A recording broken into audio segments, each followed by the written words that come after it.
that over again. Part of the reason, maybe the whole reason, that you and people who were growing up with you were able to have a sense of belonging, have a sense of who you are, go to barbershops and beauty salons and that kind of thing, is because you had a neighborhood, in a community. Yeah. Can you talk about when that was torn apart? Do you know when the highway came through here and where it came through? Because that's universal. It happens in every urban Yeah. area. It happened in Des Moines, in fact. Hmm. Um, Urban renewal Hmm. comes in. So in Cedar Rapids, Iowa, what happens is Oak Hill, where I currently live in my parents' old home, it was a thriving neighborhood. It had groups from Lebanon, so Lebanese. We also had Germans and Czechs and et cetera and so forth, and a very large black community. So one of the things I discovered is that we were either east of the river or south of the railroad tracks. That's Mm-hmm. just how it works historically. So urban renewal comes in because there was a part of Cedar Rapids, especially the Oak Hill, blacks in Oak Hill could not cross Mount Vernon Road to get to 19th Street to live over in what is now known as Wellington Heights. And so urban renewal comes in and it's authorized and it says, oh, now you can move across Mount Vernon Road over into 19th Street. And what it does, it replaces these old, beautiful historical houses. Viola Gibson, who was a woman who helped start the NAACP here, and they did the picket against Beaver Park. Um, Her house was there, and the church that she pastored was there because I'm a family member of Viola Gibson. Urban renewal comes in and it creates public housing. So urban renewal for me was when it says renewal, it says I'm going to restore. Renewal says I'm going to restore. I'm not going to tear it down. And that's where it begins with Cedar Rapids for the Oak Hill area. And then suddenly it becomes Oak Hill Jackson. Mm-hmm. So my elementary school was Tyler Elementary School. It sits on the corner of 12th Avenue and 7th Street. Again, a good percentage of the students were actually, there was a mixed group of individuals in the building of Tyler Elementary School, which isn't often acknowledged, that type of thing. So urban renewal actually comes in, it starts to separate people by highways. Des Moines was affected as well because there's a community over in Des Moines off of School Street, is what it's called. That was predominantly black, and now you got a I-80 going through there, heading into Kansas City, et cetera, and so forth. One of the things, too, historically, is that our community, black communities, have been destroyed for various reasons. Mm-hmm. Um, Out of envy, out of the need to have the black dollar move outside of its own community, Mm-hmm. and other things that it's just too long to go into. But I think what happens in 2026 too is that we as African Americans, we've already been down this road. Mm-hmm. We know what it looks like when our young people get killed on the streets, when there's the stop and frisk laws, or you look suspicious, or you fit a description that was given to us. It's not until Renee Good and Predit get killed by ICE agents that suddenly it becomes and there's an appearance that it suddenly becomes very important because now we've got black or white folks being killed by Mm-hmm. unauthorized police officers assigned by the current administration. What's really essential too is you have interviews that are occurring to how whites feel about what's going on, and some whites agree that black folks should stay out of some of this simply because we would be at greater danger. Because again, most of the narratives that have been written about us as black folks is that black males are criminal and black women are currently or always the victim or this and that. So we're at these intersections that Kimberly Crenshaw talks about. intersections where we're either going to cross over or we're going to collide. And it looks like we haven't quite collided, but we have other groups that are colliding with the system they didn't think that was going to affect them economically, gender wise, religiously, everything rolled into one. We even have more older groups of individuals hitting the streets too, because they do understand the terms that are being assigned. Um, and it's just a very interesting thing to watch because the 60s kids protested about the Vietnam War. You have 4 students get killed on Kent State. You have the Black Power movement with the Black Panthers who start up a children's program to feed kids, and it's duplicated by the government. But they're killed. And yeah, But they're killed. it's true. So you have all of these things that are going on, but you have people that are missing information historically about the country that it lives in. How can you be a citizen that is informed and vote correctly if you can't consider and understand what has come before your arrival? It's really essential. You can't reconcile something you will not acknowledge. And so now America is space to acknowledge white America specifically. And it's not about condemning white folks. It's about understanding a system that was devised under an identification of race, which is according to the hue of one's skin. And we're all human beings. So how do you help undo this, change the narrative?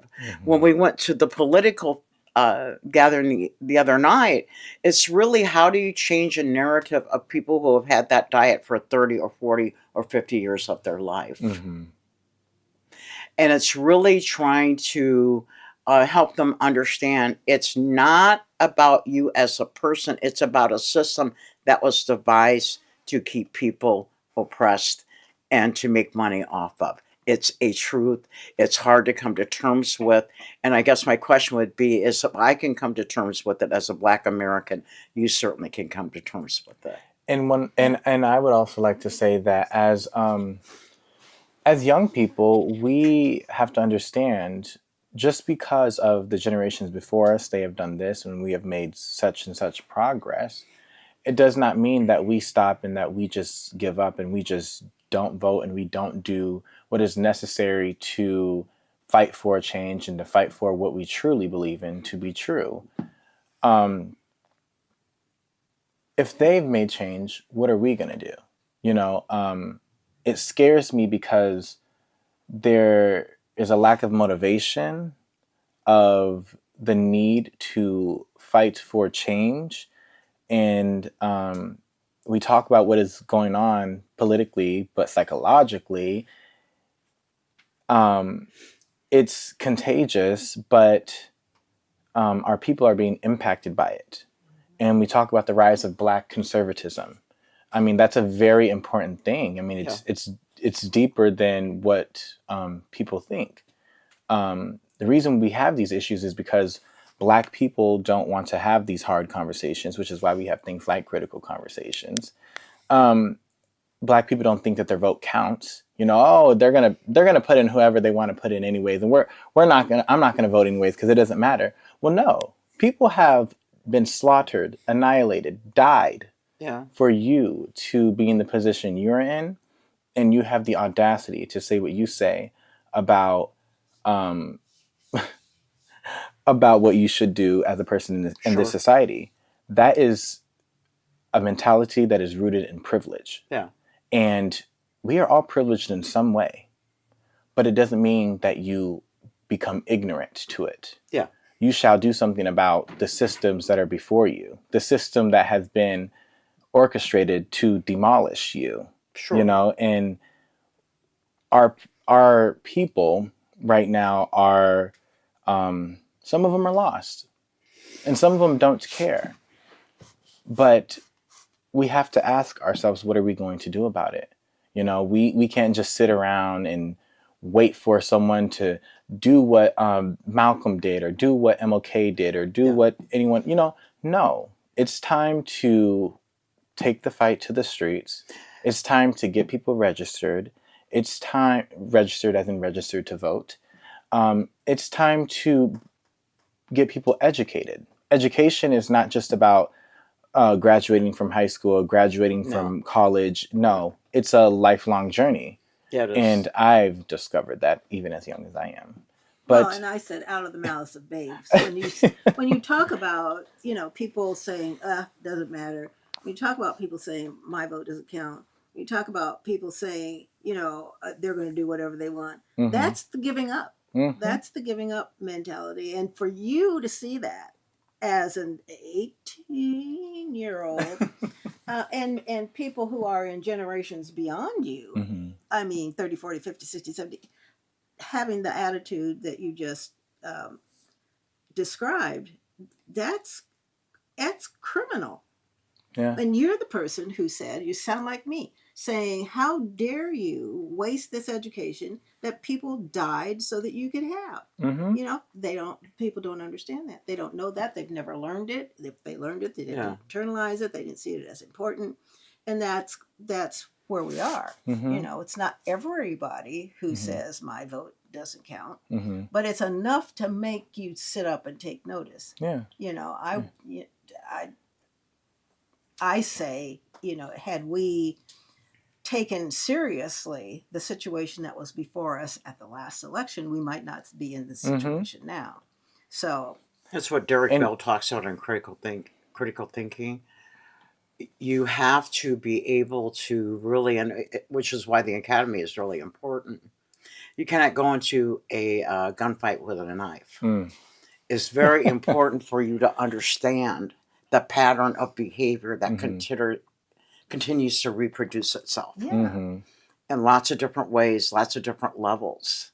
So when you think about Jim Crow changes his costume every 10 to 15, 20 years. Yep. When you understand learning through the academy, it's understanding of it, the history of Black culture.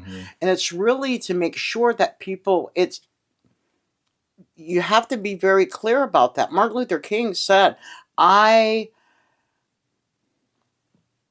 afraid I have led my people into a burning house. And there's lots of different ways to take a look at that. The other part of that too is that to assume that I don't know who Leo Tolstoy is to make because of what I look like or my attitude, right. is to make an assumption about something you don't know about me. Again, if you understand systems and the patterns that continue to be there, and they are there in lots of different writings. And Kimberly Crenshaw saw them as well. Bell Hooks, when she writes, and she writes in a different idiom, she knows it as well. The patterns are there. How do you operate, and how do you come to terms with the system, with its symbolism? Because then you have the ISIS papers that people should most read as well. And because there's a lot of symbolism on the money. We're just not educated to the breadth of where we should, because if we were, maybe, hopefully, we would do really differently with one another. Well, and I would love to refer to a mantra that Dr. White has given to me. Nothing beats a failure but a try. And that is truly true. That was my mother. Well, given from her mother, and now to me. All right. But we have to think about what is happening. And I find it interesting, not surprising, but interesting that there are people in this world, in this country, that say, I can't believe I voted for that. I did not vote for that. What? Like in confusion, right? Yeah. Well, what is going on politically isn't something that has stopped. It's always been an ongoing effort. It's always been a way of how can we get rid of people. I mean, if we look at what is happening right now with people being drug out of their homes, knocked upside the head in the streets, and killed and taken away from their families, their daughters and their sons, it has a history to it. And history is power. Even if it certainly is, even if it has a negative connotation behind it. Right, because if people knew the panty rollers were the first police, and the panty rollers did the same thing that the ICE agents are doing now, then we might have a different scenario. But people don't know history. They don't know their history. They don't know our history. They don't know history, period. But yet they pretend or purport to have some privilege, knowledge, access that they don't want us to have. And if I were to point fingers, you know exactly who I'd be pointing my finger at. And I would say, this is absolute ignorance. This is absolute stupidity. But that's a person who has, all kinds of access. and like you said, people voted for that. And the saying "Make America Great Again" never went away. The saying that the belief that a house Negro is a house Negro never went away. It's just interpreted in a different way, in a different time, and conveyed in different ways. So that's why it's important that we do educate our people, because when we have people that have contagious, violent, rageful abilities like that, they're not aware of what they need to do to prevent or to protect themselves from that. And we can't say, oh, I didn't vote for that, and deflect and run away. No, you need to do something about that immediately. I mean, what happened to the concept of we the people? That's something that is not strong. And the government is not the government without us. You know what I mean? Are you sure? Well, now that's that too. But yeah, and that's how it's supposed to be. That's not how it is. And if that's not how it is, then are we truly living under the principles that have been given to us? Right. And we aren't. And, as you mentioned, Toni Morrison, Malcolm, MLK earlier, I think we should mention James Baldwin too. I mean, think about his experience of living in the United States and, I would say, fleeing the United States and saying that I have great love for this country, but I also have a great deal of hatred towards it. You know what it is. And he left out of fear, and it's because he knows and he saw the pattern that is being brought to us today. Yeah. I mean, when Miss Thomas gave us The Fire Next Time, it's like James Baldwin is talking to you today. Sure. Right. Today. And what James Baldwin, Malcolm, MLK, Angela Davis, etc., what they were saying, they were giving warnings. Yeah, they were. They weren't talking about what they were going through. No. They saw the patterns of behavior. I mean, one thing about the Sankofa bird is you must look. Its head turns around and looks backwards. Its feet are forward.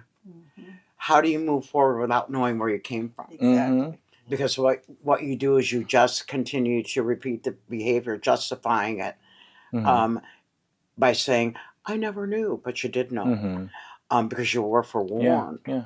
The other two is what Malcolm and Martin and Fred Hampton and Angela Davis, Erica Huggins, all those persons were sporting college credentials, by the way, because Angela Davis graduated from UCLA, and Huey Newton also had a PhD. Again, you got educated African Americans when there was a law against us even possession of writing materials and books, and for that we have excelled from are beginning. Mm-hmm. And I think the greatest fear is that, this is really interesting to me, is that it's kind of like kindergarten. You learn how to share in kindergarten. At least that's what you're supposed to do. Mm-hmm. And people fail kindergarten. A bunch of people have failed kindergarten. There's a notion that, if I share, I'm going to be left out. I won't have anything, but that's Mm-hmm. not true. And the other thing, too, to confine it to the United States is not true either, because everybody outside the United States has also participated Mm-hmm. in where we are standing right Mm-hmm. now in history.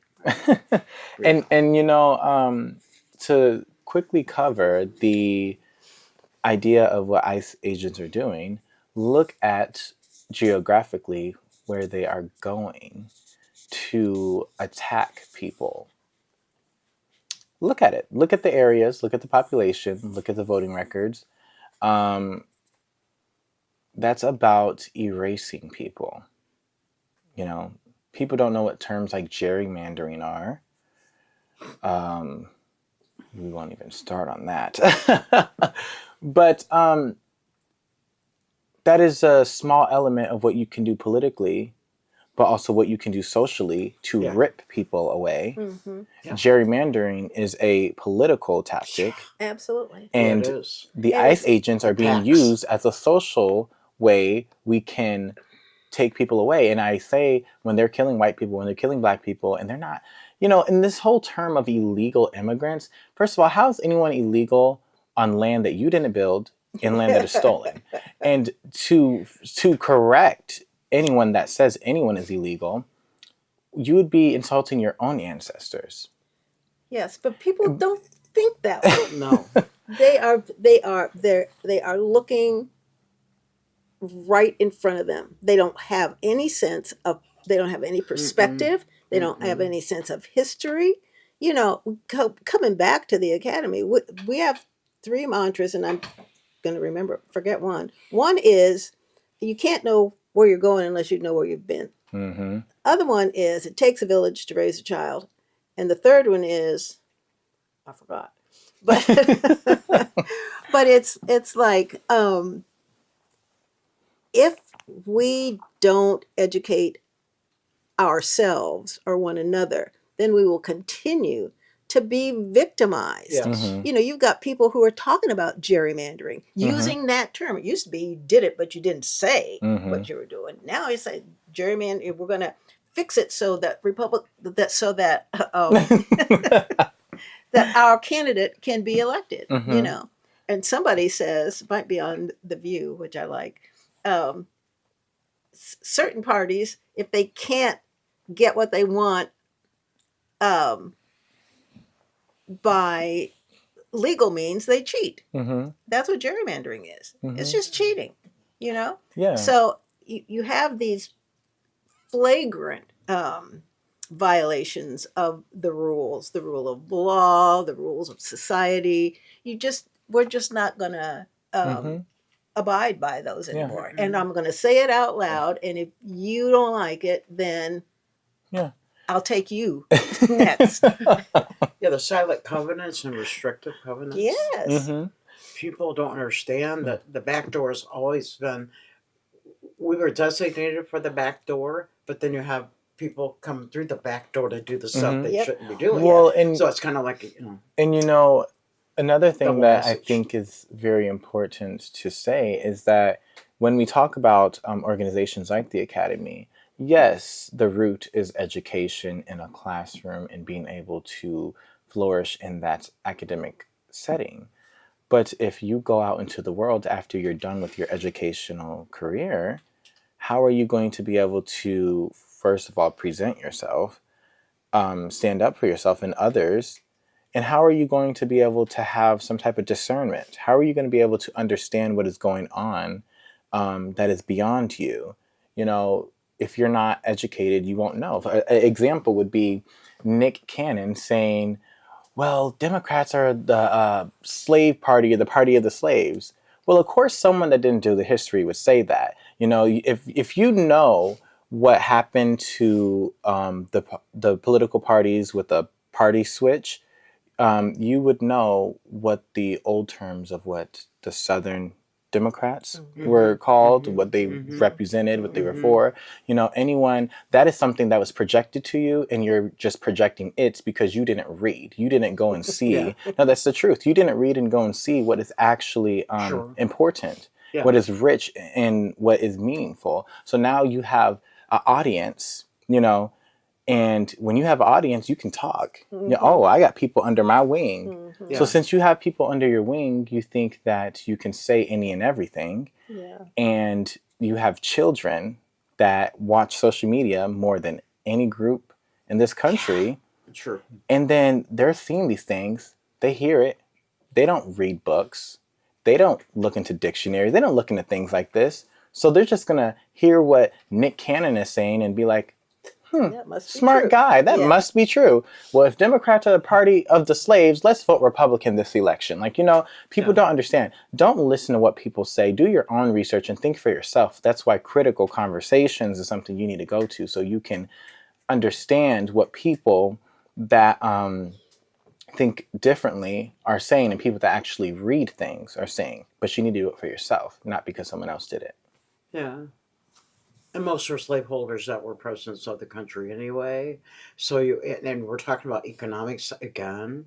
And I think people don't understand a system that was based on economics and it enslaved people behind it. So when you have people who will say to you, well, what about this society? Well, that's a whole other conversation. We're talking about the chattel slavery. And we're talking about various groups outside of the United States that participated in that.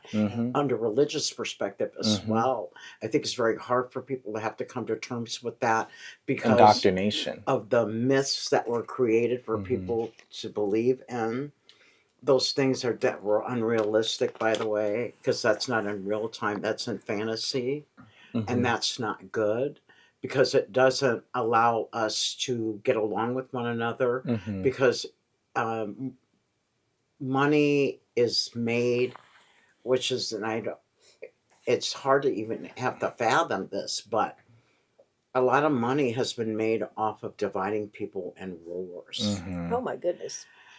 And what happens is... And don't lose your train of thought, but wars is more than in a foreign standpoint. So wars can not only be in terms of dropping bombs on people, but warring, W.B. Du Bois, warring ideals instead of an individual internally, having its own internal strife about what has been created for them. For sure. It becomes very challenging, a double consciousness that one has to live with on a daily basis. And now that, you know, Du Bois's words now can be set down inside of white culture. Now you've got warring ideals. What does that mean for you? What does that look like for you?